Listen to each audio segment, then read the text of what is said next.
आम यहाँ देखी नथिलु ना लेजर शो देखो लास्ट लेजर शो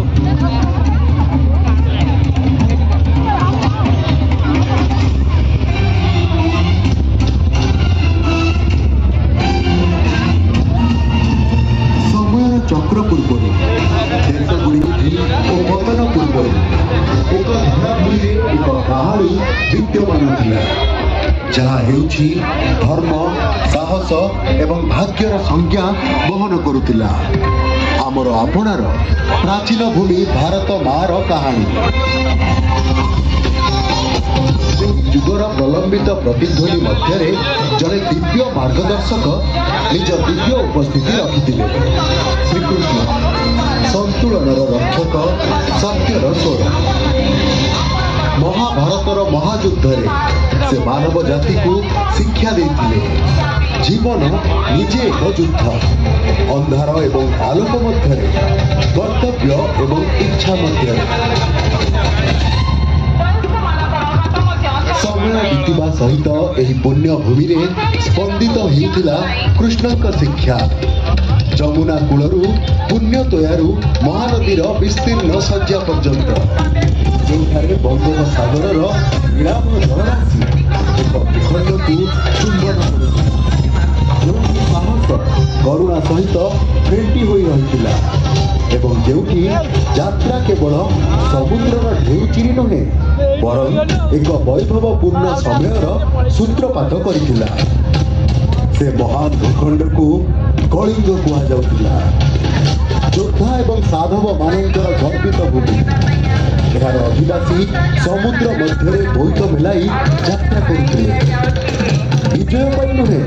बरं संपर्कर डोरी जोड़िबाकू तथापि कलिंगर निर्मल जल सबुबले शांति बहन करना सम्राट अशोकंकर पराक्रमी शक्तिर विजय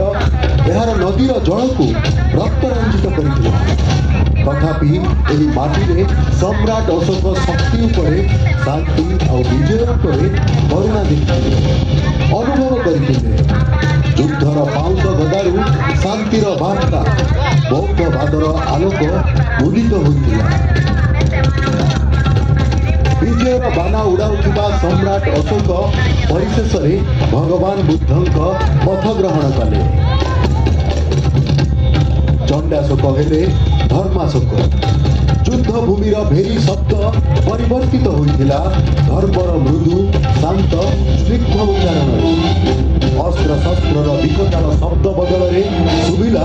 सत्य दया धर्मर स्वर एक नूतन विजयर प्रारंभ होइथिला भूमिर हृदय समयर चक गढ़ा कलिंग प्रसिद्ध गंग राजवंश अधीन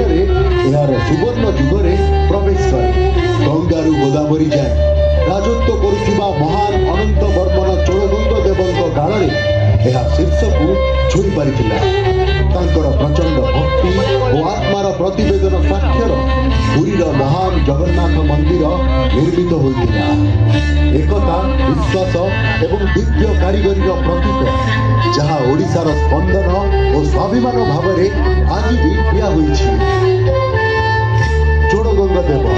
निज राजधानी कटकरू राजकार्य संपादन करुथिले जहाँ आजिर आधुनिक कटक महानगर भाव परिचित चोड़गंग देवंक राजत्व समय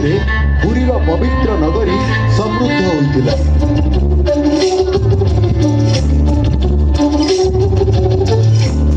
विशाल जगन्नाथ मंदिर निर्माण आध्यात्मिक केंद्र पलटिथिला विश्वास और आस्थार सर्वोत्तम प्रतीक साजिथिला पवित्र रथयात्रा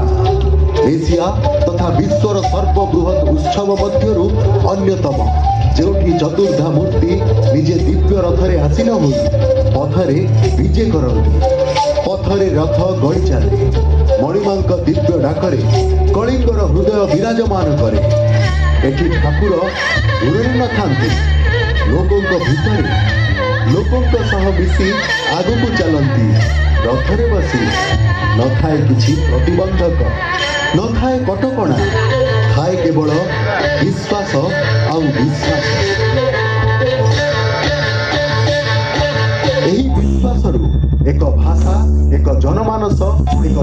ଭକ୍ତି ନିଜର ସ୍ୱର ସହ ସତ୍ତା ପାଇଲା। ଏକ ଆଭିଜାତ୍ୟପୂର୍ଣ୍ଣ ସଂସ୍କୃତି ଯାହା ପ୍ରତିବନ୍ଧକକୁ ଭାଙ୍ଗି ପାରିଥିଲା, ସମସ୍ତଙ୍କୁ ଭାଇଚାରା ଏବଂ ଆତ୍ମୀୟତାର ରଜ୍ଜୁରେ ବାନ୍ଧି ପାରିଥିଲା।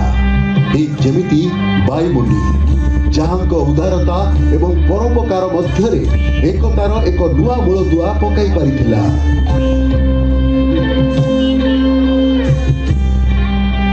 ଯେତେବେଳେ ଢୋଲର ତାଳେ ତାଳେ ଚାନ୍ଦି ମେଢ଼ ଆଗକୁ ଆଗକୁ ବଢୁଥାଏ, ନିର୍ମଳ ଆକାଶରେ ପବିତ୍ର ଇଦ୍ର ଚନ୍ଦ୍ର ଦୃଶ୍ୟମାନ ହୁଏ, ସେତେବେଳେ କଟକର ଭାଇଚାରା ଭାବନା ଶୀର୍ଷରେ ପହଞ୍ଚିଥାଏ। ଭକ୍ତି ଏବଂ ଏକତାର ରଙ୍ଗରେ ଭେଟି ହୋଇଥାଏ ସାରା ମହାନଗରୀ। ଏସବୁ କେବଳ ମାତ୍ର ଏକ ପର୍ବ ନୁହେଁ,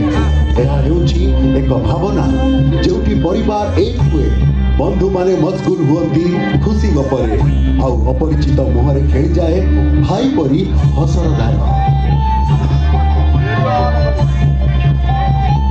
ଖାଦ୍ୟ ବିନା କଣ କେବେ କୌଣସି ଉତ୍ସବ କଳ୍ପନା କରାଯାଇପାରିବ? ଦେହ ଆଉ ମନକୁ ଶୀତଳ କରୁଥିବା ପଖାଳ ଠାରୁ ଆରମ୍ଭ କରି କଟକର ନିଜସ୍ୱ ପରିଚୟ ଦହିବରାର ଆତ୍ମାକୁ ତୃପ୍ତି ଦେଉଥିବା ସ୍ୱାଦ, ଓଡ଼ିଶା ଗର୍ବର ପ୍ରତୀକ ମିଠା, ଯାହାକି ପ୍ରଥମେ ଜଗନ୍ନାଥ ମହାପ୍ରଭୁଙ୍କୁ ଅର୍ପଣ କରାଯାଏ, ସେହି ରସଗୋଲା